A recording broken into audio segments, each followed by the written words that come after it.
Annyeonghaseyo Urubun, herkese salam dostlar, necəsiniz? Bu günləri Günəşlidə yerləşən Taş fırın məkanındayıq.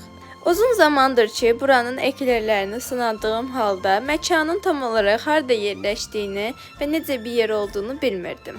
Lakin sifariş verdiyim torta görə gəlib özüm götürüb həm də ki, məkanın özündə görmək istədim. İçəriyə girəndə o qədər şirniyyat çeşidi var idi ki, artıq başım dönürdü. Eyni zamanda müxtəlif qəlyanaltılar və fast food növləri də mövcuddur.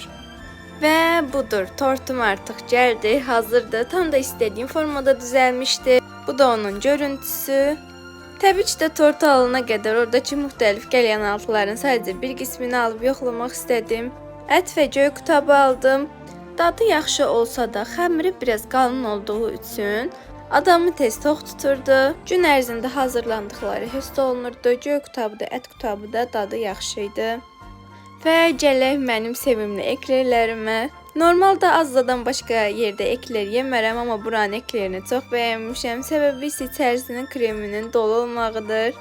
Üzərindəki şokoladın keyfiyyətindən də qısmadıqları üçün ayrı bir ləzzət qatır. Daha sonra bir digər şirniyyat növü qatlama. Bunun da dadını çox sevərəm, lakin biraz mənə quru gəldi. Yenə də alıb sınamağa dəyər məhsullardır hər biri. Bu videonun yəqin ki, part 2-si də fast foodlarla bağlı olacaq. Əgər videolarımı bəyənirsinizsə kanalıma abunə olub videoları bəyənməyi, yorum yazmayı unutmayın. Sıxdımsa haqqınızı halal edin. Annyeonghaseyo.